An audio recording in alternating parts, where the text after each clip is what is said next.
if you are a Tillamook County Democratic Party PCP precinct committee person and you're watching this, you've already read the email from Mary McGinnis announcing her decision to resign as first vice chair.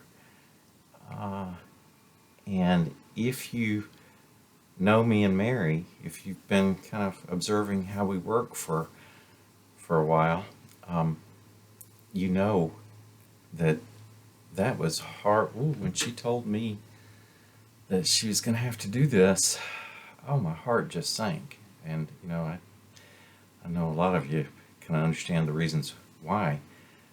My initial thought was just, ooh, how are we gonna function without Mary? How can we go on? I have since kind of pulled myself up out of that, and I know we're going to be fine, and Mary knows that we're going to be fine. But I just want to take just a minute here just to say how much we appreciate her, how much we appreciate you, Mary, how much we love you, how much I love you, and how incredibly good it has been to work so closely with you for these last however many years it's been, a couple of years, maybe more, since when I first became when I became second vice chair and Mary was first vice chair. We just kind of fell into a habit of working very closely together, dividing up those responsibilities in a way that just seemed to work.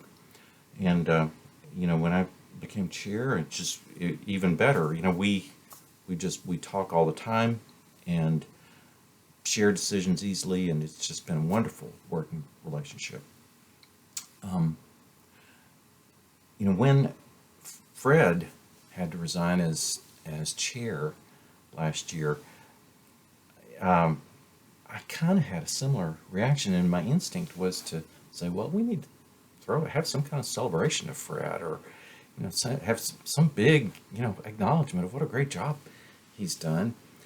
And of course my instinct this time was the same, but I was just remembering this morning that Mary was the person whose wise counsel it was that we don't really do that in Tillamook County Democratic Party. When our leadership changes, we try not to treat that as a big deal. And on reflection, and since Fred has resigned, I have thought a lot about it, and it is probably wise not to make a big deal out of this, because it's actually good for us when our leadership changes, and so we don't get bottlenecked, when there's only one person who knows everything that's going on, knows how to do stuff, and nobody else knows how to do it. That's not a good thing for our organization. And it's good for us to just spread leadership responsibility around as much as we can. So we probably won't make a big deal out of Mary's departure, even though it is a big deal. But the part of the reason we don't do that is to make it easier for people to come back. So it's not a big deal when you leave, not a big deal when you come back. And we need Mary to come back after she gets done with these important priorities that she's got to attend to, really on our behalf. And of course, she's not leaving completely. She's going to stay on a couple of committees where we really, really need her. But we want it to be easier for her to come back. So probably we're not going to have the big, ticker tape parade like she deserves. But as